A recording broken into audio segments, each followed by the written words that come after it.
अहिल्यानगर जिल्ह्यातील ताजा घडामोडी बघण्यासाठी आजच रोखोक या वृत्तवाहिनीला सबस्क्राईब करा, लाईक करा आणि शेअर करा। कोपरगाव सायकॉर्नर ते संजीवनी कारखान्या वर्दळीच्या मार्गावरील सुमारे 2 किलोमीटर रस्त्याच्या कामासाठी शासनाने 20 कोटी रुपयांचा निधी मंजूर केल्याची माहिती सामाजिक कार्यकर्ते संजय काळे यांनी दिली आहे। या निधीवरून त्यांनी सवाल उपस्थित करत या कामात भ्रष्टाचार होणार असल्याचा आरोप केला आहे। या रस्त्याचा समावेश राज्य मार्ग क्रमांक 65 मध्ये होतो। यापूर्वी या रस्त्याचे काम करण्यात आले असून रस्त्यासह फुटपाथ, साईड गटारी, रस्ता दुभाजक आदी कामे करण्यात आली होती। मात्र अवघ्या 5 वर्षात या रस्त्याची दुर्दशा झाली असून पूर्वीचा रस्ता जेमतेम 1 वर्षही टिकला नाही, असा घणाघात काळे यांनी केला। पूर्वी झालेल्या कामाच्या दर्जावर प्रश्न उपस्थित करताना काळे यांनी साईड गटारीचे काँक्रिटीकरण हाताने उकडून दाखवले।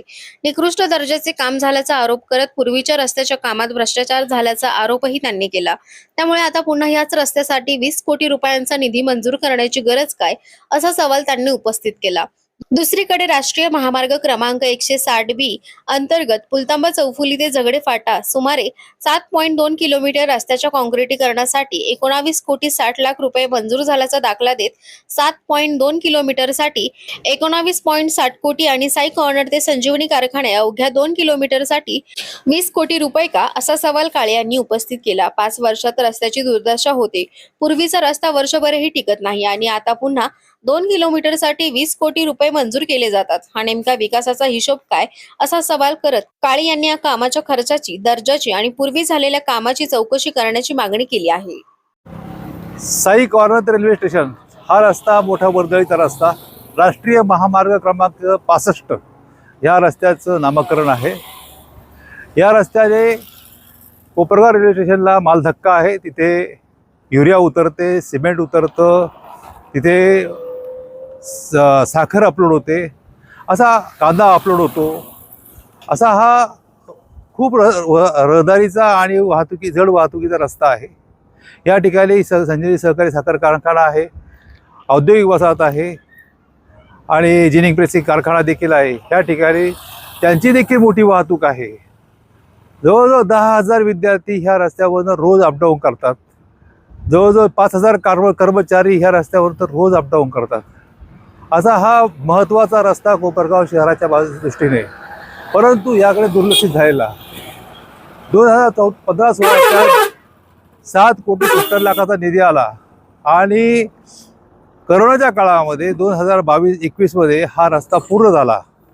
ह्या रस्ता पूर्ण होताना दोन्ही बाजूनी साईड गटर, दोन्ही बाजूनी फुटपाथ, मध्यभागी रोड डिवायडर आणि याला इलेक्ट्रिसिटीचे खांब लावायची अशी तरतूद होती। चौपदरीकरण केलेला हा रस्ता केवळ 6 वर्षामध्ये उद्ध्वस्त झालेला आहे।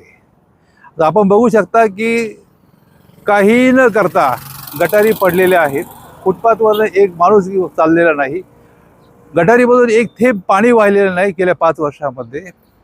ज्या रोड डिवायडर आहे त्या रोड डिवायडरची सिमेंट निघून गेल्यामुळे खडी आणि वाळू निखळून पडली आणि ते रोड डिवायडर पडायला झालेले आहेत।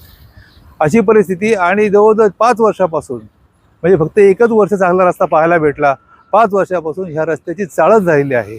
अधिकाऱ्यांनी अहवाल पाठवताना त्यांनी सांगितलं की खड्डे हे नाममात्र आहेत, आम्हाला रस्त्यामध्ये खड्डा दिसत नाही, त्यांना आम्हाला खड्ड्यामध्ये रस्ता शोधावा लागतो, ही मोठी वस्तुस्थिती आहे। आता ह्याच रस्त्यासाठी राज्य शासनाने 2 किलोमीटरसाठी 20 कोटी रुपये मंजूर केले आहे। कोपरगावच्या साई चौफुलीपासून तर संजीवनी सहकारी साखर कारखान्यापर्यंत 2 किलोमीटरसाठी 20 कोटी।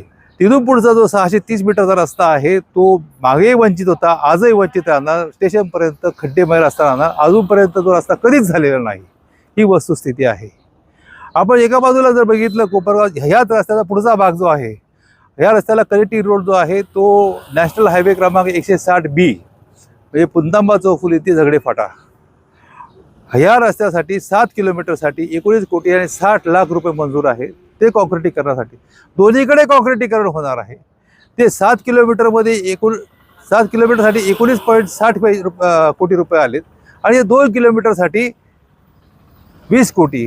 हा भ्रष्टाचार आहे। हे वरचे पैसे कोण खाणार, कसे खाणार, मतदारांना वाटण्यासाठी हे पैसे वापरले जाणार की काय, हाच मोठा प्रश्न पडतोय। आणि हा असा जर विकास होणार असेल तर विकास न झालेला बरा। नगर मनमाड हायवे सारखीच याची परिस्थिती निर्माण झालेली आहे. याच्यावरती शासनाने लक्ष घालावं, व्हिजिलन्स कमिटीने याचं लक्ष घालावं आणि या भ्रष्टाचाराचा शोध लावावा.